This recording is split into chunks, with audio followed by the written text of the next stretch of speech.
nggak rela orang Indonesia dibohongi orang nggak logis ini. Kalau manusia seperti ini, SMA kok ditarakan universitas, logika mana ini loh? saya katakan ijazah dari UTS itu hanya diakui. UTS itu perguruan tinggi atau enggak? Sekarang tanya, kenapa Dikdasmen hanya gitu aja nggak bisa jawab. Tahu arti universitas nggak? Anda yang nggak ngerti. Lah iya tahu arti universitas nggak? Nggak ngerti dia. Gini. Ya sebetulnya saya ogah ya ikut-ikutan komen dalam isu ijazah palsu karena ini jelas ranah politis. Tapi ketika Pak Roy Suryo mempertanyakan ini logikanya di mana dan ini kebetulan memang ranah saya merasa perlu meluruskan. Karena penyesatan yang dikampanyekan terus-terusan itu lama-lama menjadi seolah kebenaran. Saya sudah 24 tahun berkecimpung di dunia pendidikan internasional dan saat ini menjadi penasehat senior pendidikan lintas negara atau istilahnya transnational education. Sebelumnya saya juga pernah bekerja 9 tahun di Universitas Australia. Begini jelasinnya Pak Roy ya, ijazah SMA Indonesia ataupun negara lain tidak selalu diakui setara dengan SMA di Australia.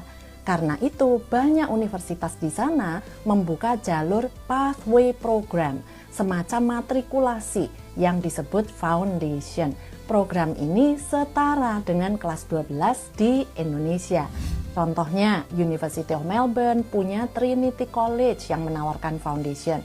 UTS, University of Technology Sydney, punya program foundation yang dikelola oleh InSearch. InSearch memang bukan universitas, tapi pathway menuju universitas. Dalam praktiknya, banyak siswa Indonesia yang bahkan selesai kelas 11 itu langsung berangkat ke InSearch. Dan mereka memang bisa diterima. Bahkan untuk siswa dengan kurikulum Cambridge, setelah lulus O-Level setara kelas 10 di sini, itu juga bisa langsung masuk ke InSearch, kemudian ke UTS University ya. Program foundation ini bukan hanya diakui oleh UTS, tapi juga jadi jalur masuk yang diakui sejumlah universitas lain, bahkan di luar Australia. Misalnya MDIS di Singapura yang diambil oleh Mas Gibran. Itu juga menerima siswa dengan menempuh jalur foundation ini.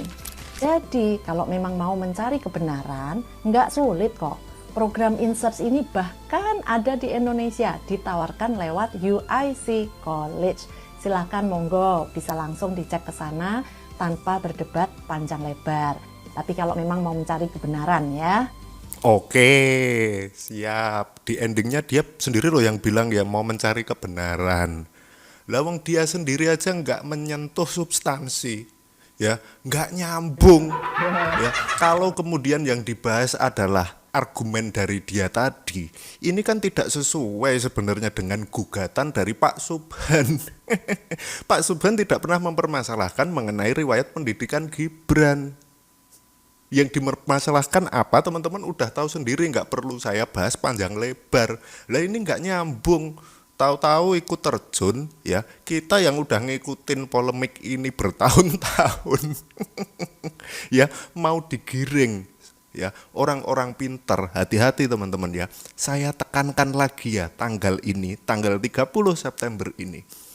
Ingat-ingat teman-teman ya, akan banyak ya ke depan orang-orang pintar, orang-orang yang pintar secara akademik dan secara pengetahuan itu akan mulai terjun ya dalam politik seperti ini. Ya.